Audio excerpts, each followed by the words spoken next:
Photo ತೆಗೆದ್ಬಿಟ್ಟು ಅಪ್ಪ ಬರ್ತಾರೆ, ಎಲ್ಲ ಮನೇಲಿ ಫೋನ್ ನೋಡ್ತಾ ಇದ್ದೀನಿ. ಒಂದು ದೈತ್ಯ ಅಂದರೆ ಸೇಮ್ ಅರ್ಜುನ್ ಹೋಲೋ ಥರ.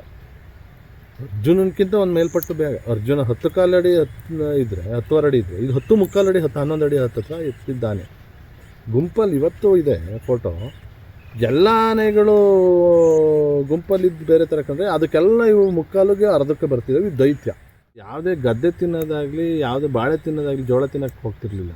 ಎಲ್ಲಿ ಕರ್ಗಾಕಿದ್ದಾರೆ ಅದನ್ನು ಬಂದು ಕುಡಿದು 3ರಿಂದ 4 ಕೊಡ ಗೆಜ್ಜಿ ತುಣಿದು ಮತ್ತೆ ಬರೋದಲ್ಲ, ಅದು ಬೆಲ್ಲ ಅಲ್ವಾ, ಇದು ಅದಕ್ಕೆ ಕಿಕ್ಕಾಗ ಒಂಥರ ಝೂಮು ಬಂದಂಗೆ ಮಸ್ತ್ ಬಂದಾಗ ಊರಲ್ಲೇ ತಿರ್ಗೋದು, ಮನೆ ಕೊಡಕೆಯಲ್ಲೆಲ್ಲ ದನನ್ನು ಅಟ್ಟಾಡ್ಸೋದು ಎಲ್ಲ ಮಾಡೋದು. ಆವಾಗ ಕಾರ್ಯಕ್ರಮಗಳಿದ್ವು ಇದೇ ರೀತಿ.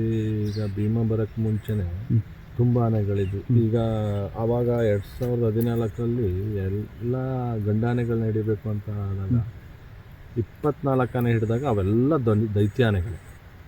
ಧನಂಜಯ, ಈಶ್ವರ, ಲಕ್ಷ್ಮಣ, ಶ್ರೀಕಂಠ, ತುಂಬ ಆನೆಗಳು. ಆದಮೇಲೆ ಅವೇ ದೈತ್ಯಾನೆಗಳು.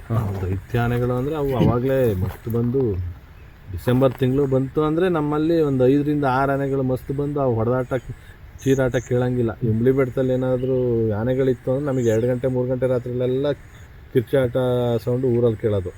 ಅದಕ್ಕಿಂತ ಹಿಂದೆ ಅಂದರೆ ಈ ಕುಮಾರಶೇಖರ ಕ್ಯಾಪ್ಚರ್ ಆದಮೇಲೆ ಒಂದು ಆನೆ ಬಂತು. ಆವಾಗ ಒಂದು 15ರಿಂದ 16 ಆನೆ ಇದು ಟೋಟಲ್. ಆ ಆನೆ ಯಾವ ರೀತಿ ಇತ್ತು ಅಂದರೆ, ಕ್ಯಾಪ್ಚರ್ ಆದಮೇಲೆ ಆ ಆನೆ ಬಂತು 2003, 2004 ಸಮಯದಲ್ಲಿ ಬಂತು.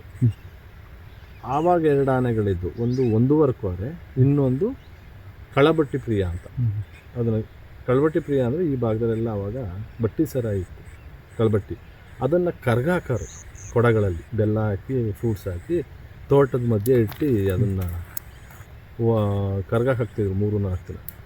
ಈ ಆನೆ ಮುಳಿಬೆಟ್ಟದಿಂದ ಬಂದರೆ ಯಾವುದೇ ಗದ್ದೆ ತಿನ್ನೋದಾಗಲಿ, ಯಾವುದೇ ಬಾಳೆ ತಿನ್ನೋದಾಗಲಿ, ಜೋಳ ತಿನ್ನೋಕ್ಕೆ ಹೋಗ್ತಿರ್ಲಿಲ್ಲ. ಎಲ್ಲಿ ಕರ್ಗಾಕಿದ್ದಾರೆ ಅದನ್ನು ಬಂದು ಕುಡಿದು 3ರಿಂದ 4 ಕೊಡ ಗೆಜ್ಜಿ ತುಣಿದು ಮತ್ತೆ ಬರೋದಲ್ಲ, ಅದು ಬೆಲ್ಲ ಅಲ್ವಾ, ಇದು ಅದಕ್ಕೆ ಕಿಕ್ಕಾಗ ಒಂಥರ ಝೂಮು ಬಂದಂಗೆ ಮಸ್ತ್ ಬಂದಾಗ ಊರಲ್ಲೇ ತಿರ್ಗೋದು, ಮನೆ ಕೊಡಕೆಯಲ್ಲೆಲ್ಲ ದನನ್ನು ಅಟ್ಟಾಡ್ಸೋದು ಎಲ್ಲ ಮಾಡೋದು. ಆವಾಗ ಕಾರ್ಯಾಚರಣೆ ಆಯಿತು. ಕಾರ್ಯಾಚರಣೆಗೆ 2 ಆನೆಗೆ ಆ ಪರ್ಮಿಷನ್ ಸಿಕ್ತು. ಅದ್ರ ಮಧ್ಯದಲ್ಲಿ 1.5 ಕೋರೆ ಆನೆ ಇತ್ತು. ಈ ಕಳಬಟ್ಟಿ ಪ್ರಿಯ ಮತ್ತು ಈ 1.5 ಕೋರೆ ಆನೆಗಳು ಯಾವಾಗಲೂ ಇದೇ ರೀತಿ ಕ್ಯಾಪ್ಟನ್ನು ಭೀಮಂತರನ್ನೇ ಫೈಟ್ ಆಡ್ತಿದ್ದು. ಆನೆಗಳು ಕೋರೆಗಳಲ್ಲಿ ದೈತ್ಯ ಇರಲಿಲ್ಲ ಅಂದ್ರೂ ಆನೆಗಳು ಮಾತ್ರ ಅದೇ ರೀತಿ ಇತ್ತು. ಇದ್ರ ಮಧ್ಯೆ ಕ್ಯಾಪ್ಚರಿಗೆ ಪರ್ಮಿಷನ್ ಸಿಕ್ಕಾಗ ಆನೆಗಳನ್ನ ಫೋಟೋ ಕಳಿಸ್ಬೇಕು. ಅವಾಗ ವಾಟ್ಸಪ್, ಫೇಸ್ಬುಕ್ ಇಲ್ಲ. ಫೇಸ್ಬುಕ್, ವಾಟ್ಸಪ್ ಅನ್ನೋದಿಲ್ಲ. ಫೋಟೋ ತೆಗೆದು ಕ್ಯಾಮ್ರಾ ಫೋನೇ ಕಡಿಮೆ. ಕ್ಯಾಮ್ರಾನ ಕೊಟ್ಟು, ಬೈನಾಕುಲರ್ ಕೊಟ್ಟು 2 ಆನೆ ಫೋಟೋನು ಕಳಿಸ್ಬೇಕು ನಮಗೆ ಅಂತ ಪರ್ಮಿಷನ್. ಅಪ್ಪ 2 ತಿಂಗಳು ಸತತ ಆನೆ ಹಿಂದೆ ಬಿದ್ದು 2 ಆನೆದು ಫೋಟೋ ತೆಗಿಯೋ ಟೈಮಲ್ಲಿ ಹಂಪಾಪುರ ಇದೆಯಲ್ಲ, ಇಲ್ಲಿ ಕರಿಕಡ್ಡಿ ಅಂತ ಇದೆ, ಅದು ದೊಡ್ಡ ಫಾರೆಸ್ಟ್ ಅಂತ. ಈ ಸೇತುವೆ ಆಗಿದೆಯಲ್ಲ ನಮ್ಮ ಕೊಡಗುಗೂ ಹಾಸನ ಸೇತುವೆ, ಅದ್ರ ಮೇಲಿನ ಕಡೆ ಅದು. ಅಲ್ಲಿ 4 ಗಂಟೆ 3 ಗಂಟೆಗೆಲ್ಲ ಹೋಗಿ ಮರ ಹತ್ತು ಕೂತ್ಕೊಂಡು ನೀರು ಕುಡಿಯೋಕ್ಕೆ ಬರ್ತೇವೆ ಅನ್ನೋ ಜಾಗದಲ್ಲಿ ಮರ ಹತ್ತು ಕೂತ್ಬಿಡೋದು ಅಪ್ಪ. ನಾನು ಬೈಕ್ ಹತ್ರ ಕಾಯ್ತಿರೋ ಟೈಮಲ್ಲಿ ಈ ಗುಂಪು ಆನೆಗಳಿದಾವಲ್ಲ, 2004-05ರಲ್ಲಿ ಕ್ಯಾಪ್ಚರಿಂಗ್ ಪರ್ಮಿಷನ್ ಸಿಕ್ಕಿದ್ದು. ಗುಂಪು ಆನೆ ಇದೆಯಲ್ಲ ಅಂತ ಟೈಮಲ್ಲಿ ಒಂದು ಕ್ಯಾಮ್ರಾ ಕೊಟ್ಟಿದ್ದು. ಅದು ಮೆಗಾಫಿಕ್ಸಲ್ಲು ಕಡಿಮೆನೇ ಆವಾಗೆಲ್ಲ, 2.5 ಮೆಗಾಫಿಕ್ಸಲ್ಲು ಆ ರೀತಿ ಇರ್ತಿತ್ತು ಟೈಮು. ಫೋಟೋ ತೆಗೆದ್ಬಿಟ್ಟು ಅಪ್ಪ ಬರ್ತಾರೆ, ಎಲ್ಲ ಮನೇಲಿ ಫೋನ್ ನೋಡ್ತಾ ಇದ್ದೀನಿ. ಒಂದು ದೈತ್ಯ ಅಂದರೆ ಸೇಮ್ ಅರ್ಜುನ್ ಹೋಲೋ ಥರ. ಅರ್ಜುನನ್ಕಿಂತ ಒಂದು ಮೇಲ್ಪಟ್ಟು ಬೇಗ. ಅರ್ಜುನ 10 ಕಾಲಡಿ ಇದ್ದರೆ 10 ಅಡಿ ಇದ್ದರೆ, ಇದು 10 ಮುಕ್ಕಾಲು ಅಡಿ 11 ಅಡಿ ಹತ್ತಿರ ಎತ್ತಿದ್ದಾನೆ. ಗುಂಪಲ್ಲಿ ಇವತ್ತು ಇದೆ ಫೋಟೋ. ಎಲ್ಲ ಆನೆಗಳು ಗುಂಪಲ್ಲಿದ್ದು ಬೇರೆ ಥರ ಕಂಡ್ರೆ ಅದಕ್ಕೆಲ್ಲ ಇವು ಮುಕ್ಕಾಲಿಗೆ ಅರ್ಧಕ್ಕೆ ಬರ್ತಿದ್ದಾವೆ. ಇದು ದೈತ್ಯ. ನಾನು ಕೇಳಿದೆ ಅಪ್ಪ ಇದು ಯಾವುದು ಅಂತ. ಭಾಳ ಸಾಧು ಆನೆ. ನಾನು ನೋಡಿದೆ, ಮರ ಹತ್ತಿದ್ದೆ, ತುಂಬ ಸಾಧು ಆನೆ. ಯಾಕೆಂದರೆ ಒಂದು ಆನೆನ ಇದು ಅಟ್ಯಾಕ್ ಮಾಡುತ್ತೆ ಅನ್ನೋದನ್ನ ಅಬ್ಸರ್ವ್ ಮಾಡ್ಬೋದು. ಯಾಕೆಂದರೆ ಒಬ್ಬ ಮನುಷ್ಯ ಮರ ಹತ್ತು ಕೂತಿದ್ದಾನೆ, ಕೆಳಗಡೆ ಆನೆ ಇದೆ ಅಂದಾಗ ಆ ಸ್ಮೆಲ್ ಸಿಕ್ಕಿರುತ್ತೆ. ಆ ಸ್ಮೆಲ್ ಸಿಕ್ಕಾಗ, ಮನುಷ್ಯನ ಸ್ಮೆಲ್ ಸಿಕ್ಕಾಗ ಅವು ಆಡೋ ರೀತಿಯೇ ಚೇಂಜ್ ಇರುತ್ತೆ. ಆದರೆ ಇದು ಇತ್ತಲ್ಲ, ಯಾವುದು ಕಳಬಟ್ಟಿ ಪ್ರಿಯ, ಇದು ಮನುಷ್ಯನ ವಾಸನೆಗೆ, ಅಪ್ಪಾಜಿ ವಾಸನೆಗೆ ಮರ ಸುತ್ತೋದು, ಮರದ ಮೇಲೆ ಹಿಂಗೆ ಸೊಂಡ್ಲೆತ್ತೋದು ಎಲ್ಲ ಮಾಡ್ತಿದ್ದನ್ನ ಗಮನಿಸಿ ಅದನ್ನು ಫೋಟೋ ತೆಗೆದ್ಬಿಟ್ಟು ಕಳಿಸಿದ್ರು. ಅದಾದಮೇಲೆ 1.5 ಕೋರೆ ಆನೆ. 1.5 ಕೋರೆ ಆನೆ ಏನಾಗಿತ್ತು, 1.5 ಕೋರೆ ಅಂತ ಯಾರಿಗೂ ಗೊತ್ತಿರಲಿಲ್ಲ. ಇಬ್ಬರಾಳು ನಡ್ಕೊಂಡು ಬರ್ತಿದ್ದ ಟೈಮಲ್ಲಿ ಅಟ್ಟಿಸ್ಕೊಂಡು ಹೋಗಿ ಒಬ್ಬನ ಕೊಂದಾಕೋ ಟೈಮಲ್ಲಿ ಒಬ್ಬ ಬೇಲಿ ದಾಟಿ ಹಿಂದೆ ತಿರುಗಿ ನೋಡಿದಾಗ ಅವನನ್ನು ಕೊಂದಿರೋ ಟೈಮಲ್ಲಿ 1.5 ಕೋರೆ ಅನ್ನೋದು ಅವ್ನು ಗಮನಿಸಿರ್ತಾನೆ. ಅವನು ಬಂದು ಅಪ್ಪಾಜಿ ಹತ್ರ ಮಾತಾಡಿದಾಗ 1.25 ಕೋರೆ ಅದು ಅದೇ ಮನುಷ್ಯನ ಅಟ್ಯಾಕ್ ಮಾಡೋದು ಅಂತ ಹೇಳಿದಾಗ 1.25 ಕೋರೆ ಅನ್ನೋದನ್ನ ನೀವು ಫೋಟೋ ತೆಗೆದು ಕಳಿಸಿ ಅಂತ ಹೇಳ್ತಾರೆ. ಆ ಆನೆನೂ ಸಿಗುತ್ತೆ 1.25 ಕೋರೆ. ಅದನ್ನು ಫೋಟೋ ತೆಗೆದೊಂದು ಚಾಲೆಂಜು. ಈ ಧರ್ಮರಾಯ ಹೇಳಿದ್ವಲ್ಲ ಈ ದೊಡ್ಡ ಆನೆ ಅಂತ, ಇದನ್ನು ಅಷ್ಟೊತ್ತಿಗೆ ಧರ್ಮರಾಯ ಅಂತ ಕಟ್ಟೋದು. ಯಾಕೆ ಧರ್ಮರಾಯ ಅಂತ ಕಟ್ಟಿದ್ರು ಅಂದರೆ ಯಾವುದೇ ಆನೆಗಳಿಗೆ ಕುಸ್ತಿ ಆಡ್ತಿರ್ಲಿಲ್ಲ, ಯಾವುದೇ ಊರೊಳಗೆ ನುಗ್ತಿರ್ಲಿಲ್ಲ.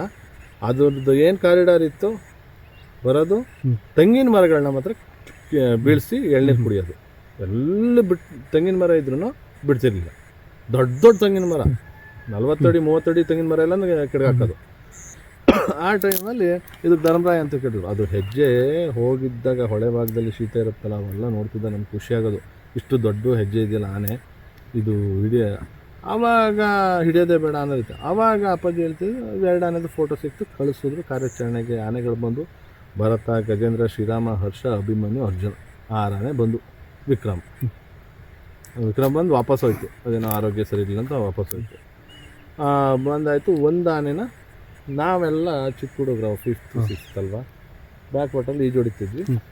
ಕಾರ್ಯಾಚರಣೆಗೆ ಆನೆ ಇಲ್ಲೊಂದು ಬಾರವಲ್ಲ ಅಂತ ಇದೆ, ಇಲ್ಲಿರೋದು ಗೊತ್ತಾಯಿತು. ಅವಾಗೆಲ್ಲ ಲೊಕೇಶನ್ನು ಅಥವಾ ಇದಿಲ್ಲ. ಅವಾಗೆಲ್ಲ ಲೊಕೇಶನ್ ಆಗಲಿ ರೇಡಿಯೋ ಕಲರ್ ಆಗಲಿ ಆನೆಗಳಿಗೆ ಹಾಕ್ತಿರ್ಲಿಲ್ಲ. 8ರಿಂದ 10 ಆನೆ ಇರ್ತಿದ್ವು, 15 ಆನೆ ಇರ್ತಿದ್ವು. ಅದರಲ್ಲಿ 2 ಆನೆ ಯಾವುದು ಗಲಾಟೆ ಮಾಡುತ್ತೆ, ಊರಿಗೆ ನುಗ್ಗುತ್ತೆ ನನ್ನ ಚಾರನ್ನು ಪತ್ತೆ ಹಿಡಿತಿದ್ವಿ. ಕ್ಯಾಮ್ರಾದಲ್ಲಿ ಫೋಟೋ ತೆಗೆದು ಕಳಿಸ್ತಿದ್ವಿ, ಬೈನಾಕ್ಯುಲರಲ್ಲಿ ನೋಡ್ತಿದ್ವಿ. ಇಲ್ಲಿಗೆ ಬಂದು ಇವೇನು ಸಾಕಾನೆಗಳು ಬಂದ್ವಲ್ಲ ಅಂತ ನಾವು ಈಜು ಹೊಡಿತಿದ್ದಾರೆ ಎಲ್ಲ ಹೊರಟೋಗಾದ್ಮೇಲೆ ನಾವು ಫೋನು ಇಲ್ಲ, ಅಪ್ಪಾಜಿ ಹತ್ರ ಫೋನ್ ಇಲ್ಲ, ವಾಕಿಟಾಕಿ ಜಸ್ಟ್ ಡಿಪಾರ್ಟ್ಮೆಂಟ್ ಅವ್ರಿಗೆ ಮಾತ್ರ ವಾಕಿಟಾಕಿ ಅಪ್ಪಾಜಿಗೆ ಒಂದು ಕೊಟ್ಟಿದ್ರು. ಸರಿ, ನಾನು ಅಪ್ಪಾಜಿ ಬರ್ತಾರಲ್ಲ ಎಲ್ಲಿದ್ದಾರೆ, ಯಾವ ಆನೆ ಮೇಲೆ, ಆವಾಗ ಅಪ್ಪಾಜಿ ಆನೆ ಮೇಲೆ ಅಂತೂ ಹೋಗ್ತಾನೆ ಇರಲಿಲ್ಲ, ನಡ್ಕೊಂಡೇ ಹೋಗ್ತಿದ್ವಿ. ನೀವು ಯಾವುದೇ ಕಾಡು ಆಗಲಿ, ಯಾವುದೇ ದೊಡ್ಡ ಬೆಟ್ಟಗಳಾಗಿರಲಿ, ಇದು ಮುಳ್ಳು ಕುರುತಲು ಕಾಡಾಗಿರಲಿ, ನಡ್ಕೊಂಡೇ ಹೋಗ್ತಿದ್ರು. ಇವು ಬೆಳಗ್ಗೆ ಇಂಜೆಕ್ಷನ್ ಲೋಡ್ ಮಾಡ್ಕೊಬಂದು ಜೀಪಲ್ಲೇ ಬಂದು ಅಲ್ಲಿ ಆನೆ ಇರೋದು ಯಾರೋ ಹೇಳಿದ್ದು ದಾಟಿರೋದನ್ನ ಬೇಲಿ ಮುರಿದು ದಾಟೋಗಿರೋದನ್ನ ಪತ್ತೆ ಹಿಡಿದು ಅಲ್ಲಿ ಬಂದಾಗ ಒಂದು ಬಾರೆ ಹೊಲದಲ್ಲಿದೆ ಅನ್ನೋದು ಗೊತ್ತಾಗ್ತದೆ. ಆನೆಗಳನ್ನ ಒಂದು ತಂದು ಇಟ್ಕೊಂಡಿರಿ, ಇನ್ನೇನು ಡಾಟ್ ಮಾಡ್ತೀನಿ ಅಂತ ಹೇಳಿದ್ದು ವಾಕಿಲ್ ಮೆಸೇಜ್ ಹಾಕಿದ್ದಾರೆ. ವಾಕಿಲ್ ಮೆಸೇಜ್ ಹಾಕಿದಾಗ ಆನೆಗಳಿಲ್ಲಿ ಬಂದವಲ್ಲ, ನಾವು ಆನೆ ನೋಡ್ಬಿಟ್ಟು ಖುಷಿಯಾಗಿ ಹೋಗೋಣ ಅಂತ ಹೋದ್ವಿ. 3 ಕಾಲಿಗೆ ಡಾಟ್ ಆಯಿತು. 3 ಕಾಲಿಗೆ ಡಾಟ್ ಆದಾಗ ಇಲ್ಲಿ IBC ಎಸ್ಟೇಟ್ ಇದೆ, ನಮ್ಮ ಬಸವನಗುಡಿ ಸರ್ಕಲ್ ಇದೆಯಲ್ಲ ಬಸ್ ಸ್ಟ್ಯಾಂಡ್, ಅಲ್ಲಿ ಆ ಪಟ್ಟ ಇದೆ. ಆ ಪಟ್ಟೆಗೆ ಬಂದ್ಬಿಟ್ಟು ಆನೆ ಬಿದ್ದೋಯ್ತು. ಬಿದ್ದಾಗಲೇ ಹೆಚ್ಚು ಕಡಿಮೆ 4 ಮುಕ್ಕಲು 3 ಕಾಲಿಗೆ ಡಾಟ್ ಆಗಿದ್ದು. ಸಾಮಾನ್ಯ ಅಂದರೆ 5ರಿಂದ 6 ಕಿಲೋಮೀಟ್ರ್ ಓಡಿದ್ದಾನೆ. ಅದ್ರ ಹಿಂಗಡೆನೇ ಇವ್ರು ಓಡ್ತಿದ್ರು. ಅವಾಗ ಓಡಿ ಇಂಥ ಜಾಗದಲ್ಲೇ ಬಿದ್ದಿದ್ದಂತ ವಾಕಿಲ್ ಮೆಸೇಜ್ ಹಾಕ್ತಿದ್ರು. ಹೋಗಾಯಿತು, ಹೋಗಿದ್ದು ನೀರಿನ ಟ್ಯಾಂಕರು ಎಲ್ಲ ತಗೊಂಡು ಹೋಗಿ ಎಲ್ಲ ಆಯಿತು. FC ಅಭಿಮನ್ಯುಗೂ ಅದಕ್ಕೆ ಫೈಟ್ ಆಯಿತು. ಅಭಿಮನ್ಯು ಆ ಟ್ಯಾಂಕರ್ ಸಮೇತ ಹೋಗಿ ಗುದ್ಬಿಡ್ತು. ಟ್ಯಾಂಕರು ಆ ಕಡೆನೇ ಸೈಡಿಗೆ ಆಯಿತು. ಅಭಿಮನ್ಯು ಆ ಕಡೆಯಿಂದ ಅಗ್ರೆಸಿವ್ ಆಗಿ ಬಂದು ಗೊತ್ತಲ್ಲ, ಟ್ಯಾಂಕರ್ ಬಿದ್ದೋಯ್ತು, ನೀರಿನ ಟ್ಯಾಂಕರ್ ಬಿದ್ದೋಯ್ತು. ಅದು ಬಿದ್ದೋಗಿದ್ದನ್ನ ಟ್ರ್ಯಾಕ್ಟರ್ ತಂದು ಎಳ್ಸ್ಕೊಂಡು ತಗೊಂಡು ಹೋಗಾಯಿತು. ಆನೆನ ಅಲ್ಲಿಂದ ಮುಂದೆ ಸರ್ಕಲ್ ಅಲ್ವಾ, ಸ್ವಲ್ಪ ದೂರ 1 ಕಿಲೋಮೀಟ್ರಿಂದ ಕರ್ಕೊಬಂದಾಯಿತು. ಆನೆನ ಹತ್ತಿಸ್ಬೇಕು. ಆನೆನ ಹತ್ತಿಸಿ ಅದನ್ನು ಭದ್ರಾಗಿ ರವಾನೆ ಮಾಡೋದು, ರಿಸರ್ವ್ ಫ್ಯಾಕ್ಟ್ರಿ ಬಿಟ್ಬಿಡೋದು. ಅದನ್ನು ಆನೆನ ರಿಲೊಕೇಟ್ ಅದು ಅಲ್ಲೇನು ಇದು ಸಾಕೋದು ಏನು ಕ್ಯಾಂಪಿಗೆ ಬಿಡೋದು ಇಲ್ಲ. ಆ ಆನೆನ ಭದ್ರಾ ಅಭಯಾರಣ್ಯಕ್ಕೆ ಬಿಟ್ಟರು. ಹೋಯ್ತಾ ಅನ್ನೋದು ಲಾರಿ ಪಲ್ಟಿ ಆಯಿತು. ಆಗ 6 ವೀಲಿಗೆ ಕೇಜ್ ಆಗ್ತಿತ್ತು, 10 ವೀಲಲ್ಲ. ಹೋಗಿ ಬಿದ್ದಾಗ ಮಧ್ಯದಲ್ಲಿ ಇನ್ನು ಭದ್ರಾ ಒಂದು 4-5 ಕಿಲೋಮೀಟ್ರ್ ಇದೆ ಅಂದಾಗ ಆ ಫಾರೆಸ್ಟ್ ಎಂಟ್ರಿನೇ ಹಗ್ಗ ಕೊಯ್ದು ಬಿಟ್ಟರು ಕತ್ತಿಲಿ. ಆನೆ ಸೇರ್ಸ್ ಪಲ್ಟಿ ಆಗಿತ್ತು. ಬಿಟ್ಟಾದ್ಮೇಲೆ ಆನೆ ಹೋಗಿ ಚೆನ್ನಾಗಿತ್ತು, ಯಾವುದೇ ರೀತಿ ಇದಾಗ್ತದೆ. ಅದಾದಮೇಲೆ ಸ್ವಲ್ಪ ವರ್ಷಕ್ಕೇ ವಾಪಸ್ ಬಂದಿದ್ದೆ ಭದ್ರಾಯಿಂದ ಒಂದು ಆನೆ. ನಾನು ಇವತ್ತು ಹೇಳೋದು, ಇಲ್ಲಿ ಲೊಕೇಶನ್ನಾಗ ಏನು ಇಲ್ದಲೇ ಹುಡುಕ ಬರುತ್ತೆ ಅಂದರೆ ಅದೇ ಭೀಮ ಆಗಿದ್ದೆ. ಭೀಮನ ಥರನೇ ಇತ್ತು, ನನ್ನ ಹತ್ರ ಫೋಟೋ ಇದೆ ಇವತ್ತು. ಅದೇ ಆನೆ ಆಗಿರ್ಬೋದು ಅಂತ ನನ್ನ ಭಾವನೆ. ಸುಮ್ಮನೆ ಆನೆ ವಲಸೆ ಭದ್ರದಿಂದ ಇಲ್ಲಿಗೆ ಬರೋಕ್ಕೆ ಚಾನ್ಸಸ್ ಇಲ್ಲ. ಬೇಕಾದ್ರೆ ಕೊಡಗಿಂದ ನಮಗೂ ಬರುತ್ತೆ, ಯಾಕಂದರೆ ಬ್ಯಾಕ್ ವಾಟರ್ ಇದೆ, ನಮಗೆ ಕೊಡಗಿಗೂ ಹತ್ತಿರ ಇದೆ, ಬರೋ ಚಾನ್ಸಸ್ ಇರುತ್ತೆ. ಅದಾಯಿತು, ಅದನ್ನು ಹಿಡಿದು ಅಲ್ಲಿ ಕಳಿಸಾಯಿತು. ಈ 1.25 ಕೋರೆನ ಹಿಡಿಬೇಕು. 1.25 ಕೋರೆ ಹಿಡಿಯೋ ಟೈಮಲ್ಲಿ ಈ ಕಾಗನೂರು ಹತ್ರ ಬಳುಕನಳ್ಳಿ ಕಾಡಿತ್ತಲ್ಲ, ಅಲ್ಲಿ ಗುಂಪು ಆನೆಗಳಿರೋದು ಗೊತ್ತಾಯಿತು. ಸ್ವಲ್ಪ ದಿನ ಟೈಮು ಆಯಿತು, ಇನ್ನು ಅದನ್ನು ಹಿಡಿಯೋದಂತ ಆರ್ಡರ್ಸು ಆಯಿತು. ಈ ಹೋದಾಗ ಆ ಗುಂಪು ಆನೆಗಳ ಜೊತೆ ಇದ್ದಿದ್ದೆ ಈ ದೊಡ್ಡ ಆನೆ ಧರ್ಮರಾಯ. ಆ ಧರ್ಮರಾಯ ಆನೆ ಕ್ಯಾಪ್ಚರಿಗೆ ಹೋದ ತಕ್ಷಣ ಗಜೇಂದ್ರ ಮತ್ತು ಅರ್ಜುನ ಅವತ್ತು ಕ್ಯಾಪ್ಚರಿಗೆ ತಗೋಗಿರೋದು. ಯಾಕಂದರೆ ಅಭಿಮಾನಿ ತಗೋಗಿಲ್ಲ. ಅಭಿಮಾನಿ ಕ್ಯಾಂಪಲ್ಲಿ ಇದ್ದಂಗೆ ಮಸ್ತ್ ಬಂತು. ಮಸ್ತಾನೆ ಹೋದರೆ ಈ ಆನೆಗಳು ನಿಲ್ಲಲ್ಲ ಅನ್ನೋದು ಗೊತ್ತಿತ್ತು, ಹಾಗಾಗಿ ಅದು ತಗೊಂಡೋಗಿಲ್ಲ. ಕಾಡಿಂದ ಹೊರಗೆ ಅಭಿಮಾನಿ ನಿಲ್ಲಿಸಿದ್ರು, ಅರ್ಜುನ ಗಜೇಂದ್ರ ಹೊರಟು. ಅಪ್ಪಾಜಿ ಫಸ್ಟು ವಾಕಲ್ಲಿ ಹೋಗಿದ್ರು. ಬಟ್ ಆ ಗಜೇಂದ್ರ ಮೇಲೆ ಡಾಟ್ ಮಾಡ್ತಿದ್ರು. ಹೆಚ್ಚು ಕಡಿಮೆ ಒಂದು 110 ಹತ್ರ ಗಜೇಂದ್ರ ಮೇಲೆ ಡಾಟ್ ಮಾಡಿದ್ದಾರೆ. ಗಜೇಂದ್ರ ನಡೆಯೋದ್ರಲ್ಲಿ ಸ್ಪೀಡ್ ಇದ್ದ, ಮತ್ತು ಗಣಪತಿನೂ ಹಂಗೆ ಯಾವನೇ ನೋಡಿದ್ರು ತಗೊಂಡು ಹೋಗ್ತಿದ್ದ. ಆಮೇಲೆ ಆಯಿತು ಈ ಗಜೇಂದ್ರ ಬೆಳಗ್ಗೆಯಿಂದ ನೋಡಿದರೆ ನಡೆದು ಹೋಗಿ ಡಾಟ್ ಮಾಡೋಕ್ಕಾಗಿಲ್ಲ. ಇನ್ನೇನು ಮಾಡೋದು ಅಂತ ಹೇಳಿ 2 ಗಂಟೆ ಟೈಮಲ್ಲಿ ಆನೆ ಮೇಲೆ ಹತ್ತಿ ಗಜೇಂದ್ರ ಮೇಲೆ ಹೋಗಿದ್ದಾರೆ. ಹೋಗಿ 4 ಆನೆಗಳ ಮಧ್ಯೆ ಇತ್ತಲ್ಲ, 4 ಆನೆಗಳ ಮಧ್ಯದಲ್ಲಿ ಯಾವುದಕ್ಕೆ ಡಾಟ್ ಮಾಡಿದ್ದಾರೆ, ಇದಕ್ಕೆ 1.25 ಕೊರೆಗೆ ನೋಡಿ ಡಾಟ್ ಮಾಡಿದ್ದಾರೆ. ಡಾಟ್ ಮಾಡಿದಾಗ ಏನಾಗಿದೆ, ಇದು ಗುಂಪು ಜೊತೆನೇ ಹೋಗಿದೆ. ಗುಂಪನ್ನ ಬೇರ್ಪಡಿಸ್ಬೇಕಲ್ಲ, ಅರ್ಜುನನ ಹೋಗ್ಬೇಕಾಯ್ತು. ಅರ್ಜುನ ಹೋದಾಗ ಈ ಗುಂಪಲ್ಲಿ ಈ ದೈತ್ಯ ಆನೆ ಇತ್ತಲ್ಲ ಧರ್ಮರಾಯ, ಏಕಾಏಕಿ ಅರ್ಜುನ ಮೇಲೆ ಬಂತು. ಅವಾಗ ಅರ್ಜುನ ಕೂಸಪ್ಪ ಮಾವ ಹಿಡಿಯಕ್ಕೆ ಹೋಗಿ ಡಾಟ್ ಆಯಿತು. ಹಿಡಿಯಕ್ಕೆ ಏನು ಮಾರ್ಕ್ ಆಗಿತ್ತು 1.25 ಕೊರೆ, ಅದ್ರ ಮೇಲೆ ಡಾಟ್ ಮಾಡಾಯ್ತು.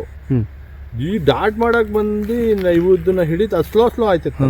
1.5 ಕೊರೆ ಇದು ಯಾವಾಗ ಸ್ಲೋ ಆಯ್ತಾ ಬೀಳಕ್ಕೆ ಸ್ಟಾರ್ಟ್ ಆಯಿತು, ಆಗ ಯಾನೆ ಅದನ್ನ ಬಿಡ್ದೇ ತಳ್ಕೊಂಡು ಕರ್ಕೊಯ್ತಿತ್ತು. ಈ ಅರ್ಜುನ ಅದನ್ನು ಓಡ್ಸೋಣ ಅಂತ ತಗೊಂಡೋದ್ರು. ಅರ್ಜುನನ ಬಿದ್ದಾಯ್ತು. ಅರ್ಜುನನ ಮೇಲೆ ಬಿದ್ದಿದ್ದು ಇವತ್ತೆಲ್ಲ ಹೇಳ್ತಾರೆ, ಕ್ಯಾಪ್ಟನ್ ಭೀಮಂದು ವಿಡಿಯೋ ಇದು ಲಿಂಕಲ್ಲೆಲ್ಲ ನೋಡ್ತಿದ್ದೀವಲ್ಲ, ಫೈಟ್ ಆ ರೀತಿ ಅಲ್ಲ. ಕೋರೆ ಸೌಂಡು ಅರ್ಧ ಕಿಲೋಮೀಟ್ರ್ ಆಚೆ ಕೇಳ್ತಿತ್ತು. ಅರ್ಜುನ ಪಟ ಅಂತ ಹೊಡೆದು, ಕೋರೆ ಬೇರೆ ಉದ್ದ ಇದ್ದಿತ್ತು, ಅರ್ಜುನ ತಾಕತ್ತಾಗಿದ್ದಿತ್ತು. ಅವಾಗ ಕೂಸಪ್ಪ ಅಲ್ವಾ, ಆಡ್ಸಾಕ್ಬಿಟ್ಟ. ಆನೆ ಅರ್ಜುನಕ್ಕಿಂತ ದೈತ್ಯರಾಗಿರೋನು ಅರ್ಜುನ್ ಮತ್ತು ತಳ್ಳಕ್ಕೆ ಆಯ್ತಲ್ಲ ಅರ್ಜುನ್ಗೆ. ಲಾಸ್ಟಿಗೆ ಏರ್ ಫೈರ್ ಮಾಡಿ ಅದನ್ನು ದೊಡ್ಡನೇನು ಓಡಿಸಿ ಈ ಆನೆ ಬಿತ್ತು. ಈ ಆನೆ ಬಿದ್ದರೆ ಇದು ಗೊರಕೆ ಹೊಡೆಯೋ ಸೌಂಡಿಗೆ ಇಡೀ ಇದು ಒಂದು 10 HP ಮೋಟ್ರ್ ಸ್ಟಾರ್ಟ್ ಮಾಡ್ದಂಗೆ ಆಯ್ತಿದ್ದು ಗೊರಕೆ. ಒಟ್ರಾಗೋಣ ನಾವು ಹೋಗಿ ಆಮೇಲೆ ಬಿದ್ದಿದ್ದ ಜಾಗಕ್ಕೆ ಹೋದ್ವಿ. ಆಮೇಲೆ ಆನೆ ನೋಡಿದ್ವಿ. ಅಲ್ಲಿ ಸತ್ಯ 1.25 ಕೊರೆ ಇದ್ವಿ ಸತ್ಯ. ಅದೊಂದು 3 ರಿಂದ 4 ಜನ ತೆಗ್ದಿತ್ತು. ಈ ಕರಡಿ ಹೆಂಗೆ ಆಡ್ತಿತ್ತು ಅದೇ ರೀತಿ ಆಡ್ತಿತ್ತು ಅದು. ಅದಾದಮೇಲೆ ಆನೆನ ಕರ್ಕೊಬಂದು ಎಳ್ಕೊಂಡು ಬಂದು ಆವಾಗ ಅದು ಬರ್ತಾ ಸ್ವಲ್ಪ ಕಾಡಿಂದ ಆಚೆ ಬಂದು ಮೇನ್ ರೋಡಿಗೆ ಬಂದ ತಕ್ಷಣ ಸ್ವಲ್ಪ ಮೇನ್ ರೋಡಿಗೆ ಬಂದ ತಕ್ಷಣ ಗಲಾಟೆ ಮಾಡೋಕೆ ಸ್ಟಾರ್ಟ್ ಆಯಿತು. ಅಭಿಮಾನಿ ಮಸ್ತಲ್ಲಿತ್ತಲ್ಲ ಕೊಟ್ಟು ಹಾಕ್ಬಿಡ್ದು. ಹೊಡೆದಾದ್ಮೇಲೆ ಒಂದು 3 ಕಿಲೋಮೀಟ್ರ್ ಆಚೆ ನೋಡಿದ್ರೆ ಶಿಸ್ತಾಗಿ ಬಂದು ಕ್ಯಾಂಪ್ ಕಟ್ಟಾಕಿ ನೀರು ಕುಡಿಬೇಕಲ್ಲ ಆನೆ ಅಂತ ಹೇಳ್ಬಿಟ್ಟು ಬ್ಯಾರ್ಲನ್ನು ಅರ್ಧಕ್ಕೆ ಕಟ್ ಮಾಡಿ ಗುಂಡಿ ಮಾಡಿ ಹೂಣಿ ಅದಕ್ಕೆ ನೀರು ಬಿಟ್ಟರೆ 1 ಸೆಕೆಂಡಿಗೆ ಆ ಬ್ಯಾರ್ಲನ್ನ ಪುಡಿ ಮಾಡ ಬೆಳಗ್ಗಿಗಾರೆವರೆಗೂ ನೀರೇ ಕುಡಿಲಿಲ್ಲ. ಏನು ನೀರು ಕೊಟ್ಟರು ಏನು ಇದು ಕೊಟ್ಟರು ಮೈಮೆ ಕೆರ್ಚ್ಕೊತಿತ್ತು ಅಂತ ಕುಡಿತಿತ್ತಿಲ್ಲ. ಲಾಸ್ಟಿಗೆ ಅದನ್ನು ಮತ್ತೆ ಕೊಡಿಗೆ ತಗೊಂಡು ಹೋಗಿ ಬುದ್ಧಿ ಕಲಿಸಿ ವಿಷ್ಣು ಅಂತ ಹೆಸರು ಕಟ್ಟಿದ್ರು. ಸ್ವಲ್ಪ ಅದು ಇಲ್ಲಿದ್ದಾಗಲೇ ಗುಂಡೆ ಇಟ್ಟು ಅದು ಇದು ಈ ಪಟಾಕಿ ಬದಲು ಈ ಡೈನಾಮಿಂಟ್ನ ಮಾಡಿ ರೆಡಿ ಮಾಡಿ ಗದ್ದೆಗೆ ತಿನ್ನಕ್ಕೆ ಬರ್ತಾನ ಅಂತ ಎಸಿತಿದ್ರು. ಆ ಗಾಯಗಳು ಜಾಸ್ತಿ ಆಗಿದ್ದು ಅದು ಸತ್ತೋಯ್ತು. ಹಿಂಗೆ ತುಂಬ ಆನೆಗಳಿದ್ದಾವೆ. ಈಗ ಕ್ಯಾಪ್ಟನು ಭೀಮ ಬೇಕಾದ ತಕ್ಷಣ ಬರೋಕ್ಕೆ ತುಂಬ ಆನೆಗಳು ರೆಡಿ ಇದ್ದಾವೆ. ಆ ಗುಂಪಲ್ಲೂ ಆನೆ ಇದ್ದಾವೆ, ಜೂನಿಯರ್ ಕರಡಿ ಇದೆ, ಪೆನ್ಸಿಲ್ ಕೊರೆ ಥರ ಇದೆ, ತುಂಬ ಆನೆಗಳು ರೆಡಿ ಆಗ್ತವೆ. ಆ ಏಜ್ ಹೆಂಗಿರುತ್ತೆ ಅಂದರೆ, ಈಗ ಚಿಕ್ಕ ಮಕ್ಕಳು ಕಾಲೇಜಿಗೆ ಹೋಗಿದ ನಂತರ ಯಾವ ರೀತಿ ಚೇಂಜಸ್ ಆಗ್ತಾರೆ ಆ ರೀತಿಯೇ ಆನೆಗಳಲ್ಲೂ ಚೇಂಜಸ್ ಬರುತ್ತೆ. ಮಸ್ತ್ ಬಂದಾಗ ಗೊತ್ತು, ನಾನು ಯಾರನ್ನ ಬೇಕಾದ್ರೆ ಹೊಡಿತೀನಿ, ನಾನು ಚಾಲೆಂಜ್ ಮಾಡ್ತೀನಿ ಅನ್ನೋ ರೀತಿಲಿ ಬಂದಾಗ ಅವು ದೈತ್ಯವಾಗಿ ಬಿಡ್ತವೆ. ಎಲ್ಲ ಪ್ರದೇಶದಲ್ಲೂ ಒಂದೊಂದು ಕಾಡಾನೆ ದೊಡ್ಡ ಆನೆಗಳಿದ್ದು ಅವ ಏನು ಆ ಪ್ರದೇಶ ಇರುತ್ತೆ ಆನೆ ಓಡಾಡೋ ಪ್ರದೇಶನ ಹೋಲ್ಡಿಂಗ್ ತಗೊಂಡಿರ್ತವೆ. ಇಲ್ಲೂ ಆಗ್ತಿರೋದು ಏನಂದರೆ ಕ್ಯಾಪ್ಟನ್ಗೂ ಅದೇ, ಈ ಪ್ರದೇಶನ ಯಾರು ಹೋಲ್ಡಿಂಗ್ ತಗೋಬೇಕು ಅನ್ನೋದು ಅಷ್ಟೇ.